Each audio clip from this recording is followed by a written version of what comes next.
Hey guys, so the one thing that you can try to do if you got the hotpoint fridge and it's not cooling properly, the one thing that you can try to do primarily is going to be the defrost issue.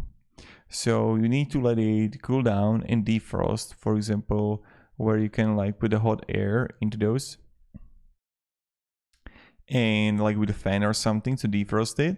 And someone wrote here on Reddit, remove the rear panel inside the freezer section and I can almost guarantee there is a block of ice behind the failed defrost. So what I would encourage you to do, if it's not cooling at all, let it unplug and let it all melt and have like buckets of water, something to take out the water, and that's something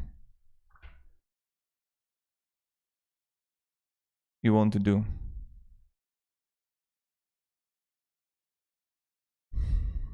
Or, take a steamer or blow dryer and melt the ice.